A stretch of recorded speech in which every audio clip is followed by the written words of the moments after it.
Welcome to Endgame Club.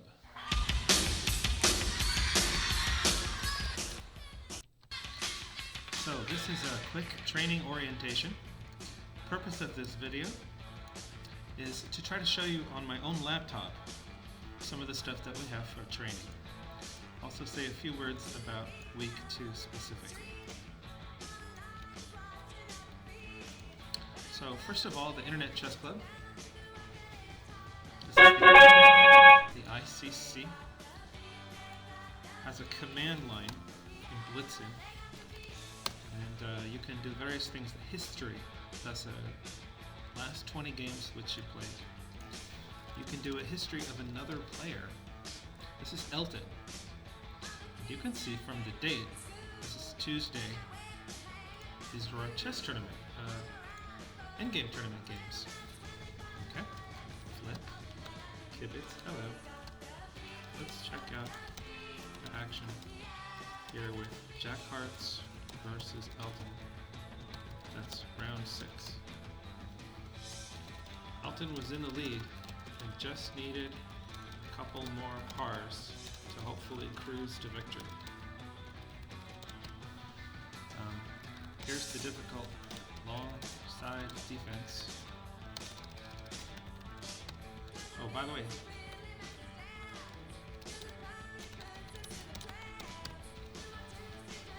there's Max. That's a friend of mine.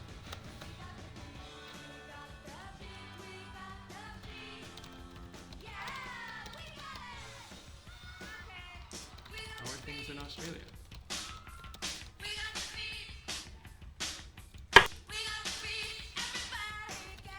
Dashabag, rook d1, now black to move. Check.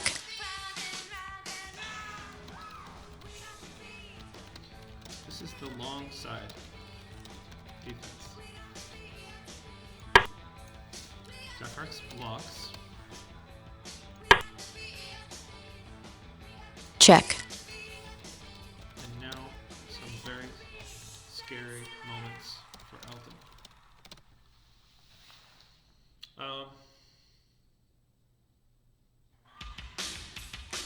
Main thing I just wanted to say about this video is that you can do this. So again, this is history. This is my own history. History 1 minute Beastin. You can see a game here. That's a Beast versus Fritz. Check. Very frustrated. Right there. That should be a win. You should have won this game. Sometimes you can't stick to the script though. You go this is once more again.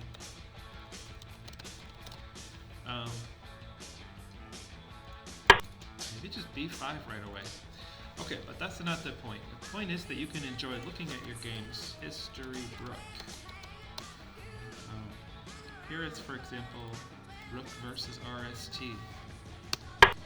Check. d1 Dashabug blocks. And how will Rook try to survive? Rook a8. Okay. Interesting. Okay. So, a lot of great things. You can also upload and download games, and you can also create your own games, of course. I can show you how to do all this stuff. Clear board. Slide, keep X. But let's move on, okay? One last thought, tile vertically. Go to Window, tile vertically, and you will see 2 things at the same time. This is also great for your 336. So when I'm in 336, you'll see this.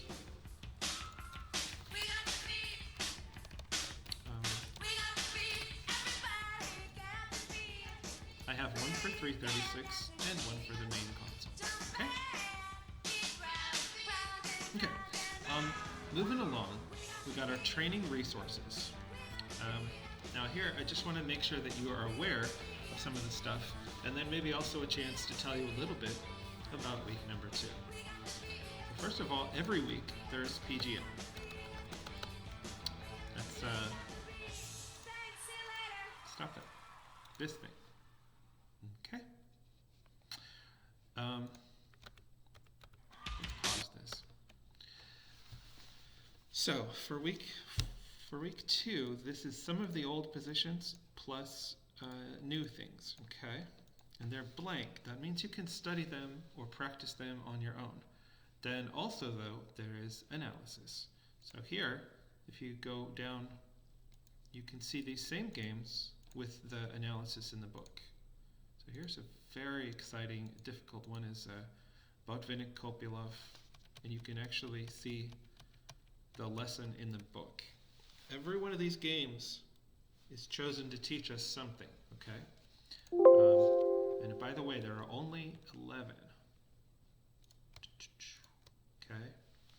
So take at least a few minutes and play over all of them. And that would be in the book, of course. So here is our wonderful book for weeks 1 and 2. And you can see starting at page 163, Rook and Pawn versus... This is talking about strategy. And it's very short. It's about 20 pages of Rook endgame strategy. So you think about why did they pick these games and what are they trying to show us? And I think you get a really great introduction. Okay. Those positions you can also practice. You can play against a friend or play against a computer. Try different time controls. You can make your own notes for sure. You may need to, okay? Because if you stick to the script, you're going to get the result that's in the book. Although it could be better than nothing. But if you want to score some strikes, you might try to come up with something new.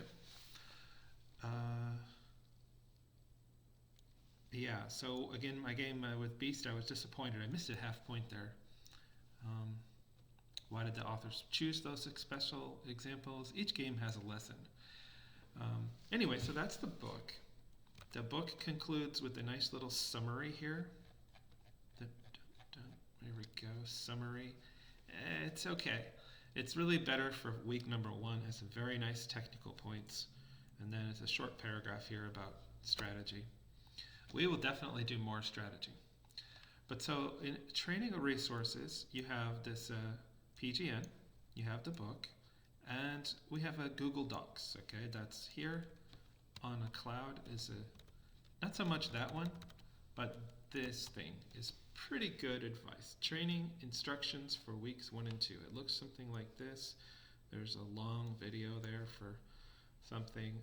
You can see the schedule, resources. There's an exact schedule with the pages. There's some goals for week number 1, and especially, let's say a few words, week number 2. Okay? So now we're getting into the good stuff, the strategy. First of all, I want to say think for yourself. You guys are experienced chess players. You've been doing a lot of different kinds of chess training for a long time. You decide what you think works well. But I have some suggestions. We're starting with strategy. There's 11 games. Here's a few things. You could write down the most important principles that you got out of week 2. A big thing, I would pick a few, just a few 3 games, and to really make a plan, a game plan. That's like, how are you going to play the whole rest of the game? If you see it in the tournament, what are you going to do? And this isn't really a perfect outline, but you could sort of start with the evaluation. That's the factors, like what do you see in the position, you know? So for instance here, you should definitely see the pawns. This is 3 against 3, and also 1 more pawn. So the first factor is that the pawn, and then maybe the activity, the king and rook position. Then you can start to calculate and plan. So some of them may have more factors that you need to perceive first. But anyway, then you can sort of calculate and plan. Try different things. You know, what can white do? How is it going to win the game? What can black do in defense? And you can kind of get around to your decision making. Like, is this actually going to work? If I have 2 ideas, which idea is a better idea? Like that. And again, this isn't a perfect outline, but that's sort of one way you can approach things. And then one other small thing, really be great. I think you will like this. go through our 11 examples, and maybe week 1 too if you like to. But think about hard, medium, and easy. Make a list of the ones that you think are hard and the ones that you think are easy. And if you're not sure, then make a medium. And then I'll tell you it's a French Hilton top secret Olympic decathlon training test. I'll tell you that next time. But the hard, medium, easy can be a lot of fun and help you kind of organize like how you're doing and get ready for the tournament. Definitely, if you like some of them, go ahead and study those a little bit more. If you don't like some of them, just kind of gloss over it, play over it quickly.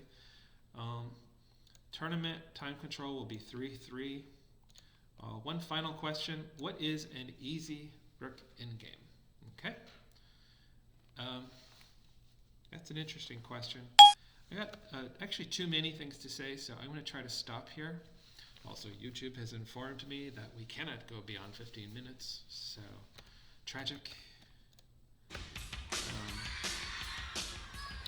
Another time, I will tell you about Edmodo. And finally, just that this is your club, so if you have any questions, come to me, let me know what you need. Also, doubly, if you have any suggestions or comments, you can talk to me. You can also share your whole ideas with the group. Okay? So, this is for you. I hope you guys are having a good week and you really enjoy the positions from week 2. And great job Tuesday. And thanks for watching the video.